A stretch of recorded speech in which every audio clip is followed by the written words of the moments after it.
Yung mga ka-agree ngayong araw po ay gusto ko lang i-share sa inyo, ipakita sa inyo itong magiging test location natin ng ating Lakatan expansion. Ito po yan dito. Ito po yan. Malapit lang po yan dito sa kubo natin. Yung ating next na gagawin ay dahil may lagyan natin yung unang fencing dito. I-fix lang natin ulit ito at gawing mas matibay.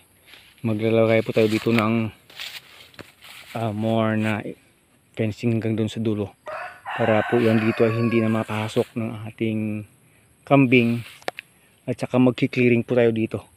Yun po yung gagawin nating next project dito. So yun po, ito yung magiging next nating area ng Lakatan expansion. Kung makikita nyo po, yan, masyado pang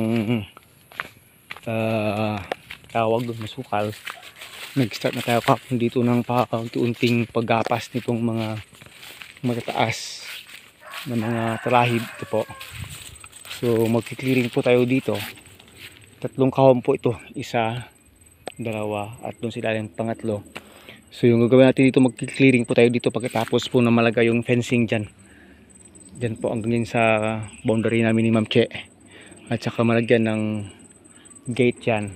So magki-clearing po tayo dito, mag-i-spray po tayo ng herbicide dito hanggang sa maklearing po ito lahat hanggang dun sa ilalim. So yung ating taniman po ay dun sa ilalim.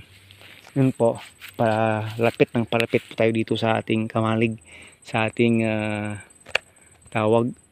bahay ng kambing at saka sa ating kubo dito.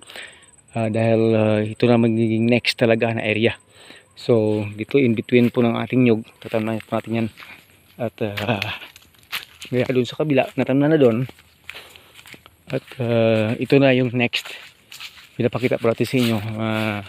Mayroong nyug sa pilapel dyan. So ibig sabihin dito ay siguro mga 3 hanggang 4 na linya lang yung pwedeng matanim. Tingnan natin, 1, 2, 3, mga 4 lang siguro maximum. 3 to 4 lang ito dito. Pero dyan sa taas siguro mga 3 ang malapad dito sa ilalim, hanggang 5 lane siguro dito. Yun po. Pero yan, lilinisin mo na yan. Kukunin yung mga kahoy na yan, uulingin ko yan.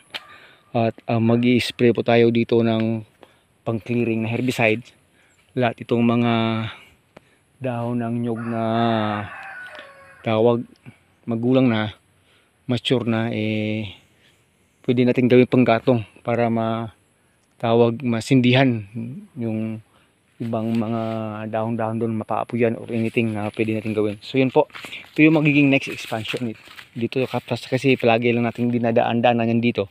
Pero ito na po next kasi wala na doon, naubos na tanan doon at saka doon naubos na. So ito na po yung next. Talagang maano lang doon ng fencing, matapos lang ng fencing papunta doon ay ayos na. So ibig sabihin po, kukunin natin yung mga fencing dito na mga luma at ita-transfer lang doon. Mahaba na po ito, sobra na po ito. At saka mayroon tayong plastic net doon, i-double natin kasi mas maganda pag double. Ito kahit luma na, ito po yung mga fencing natin dito na hagwire ay pwedeng matransfer pa yun doon.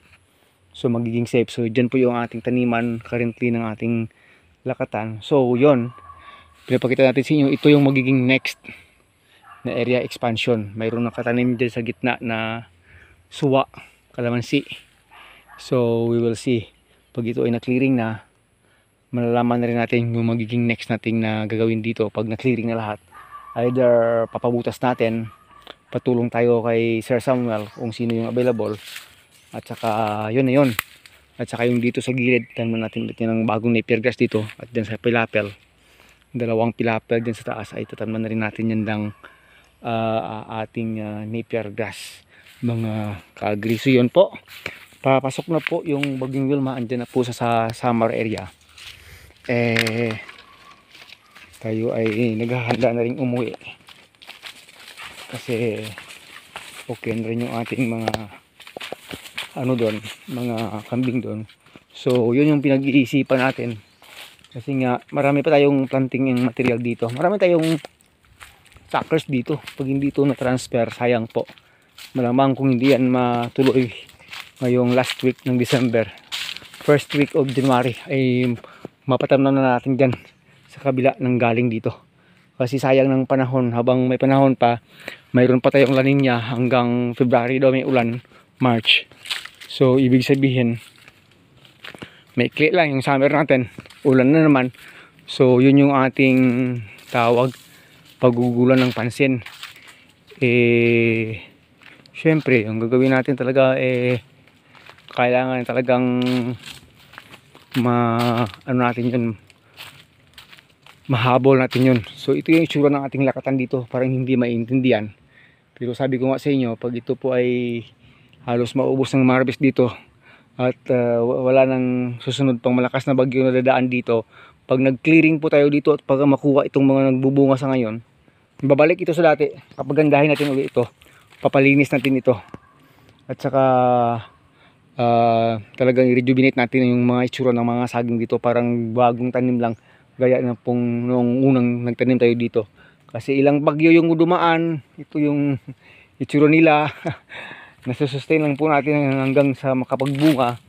Kasi wala nang supply ng lakatan ngayon dito sa amin, konting na lang. Kaya nasitagtaasan na lahat ng presyo ng mga bilihin dito.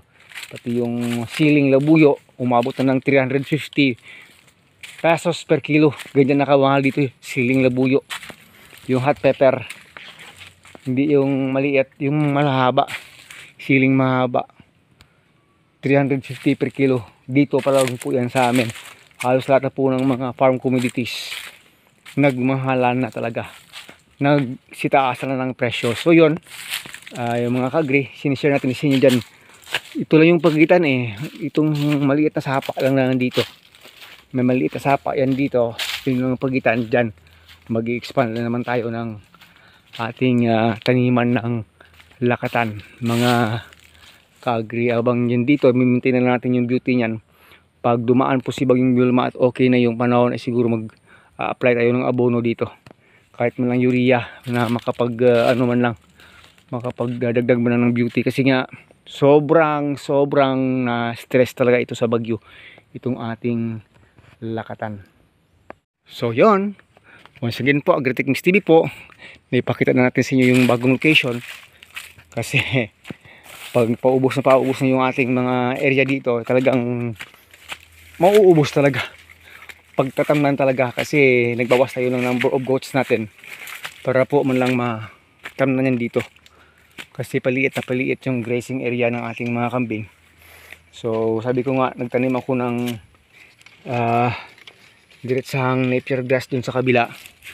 Medyo okay na yung tubo, maganda na. Kasi sabi ko, liliit yung kanilang grazing area. Ito, masuka lang naman, pero kasi grazing area pa rin yan dito. Dapat ay may nakaabang ng pakain sa kanila pagdating po ng summer. So paganda yung napier grass natin doon.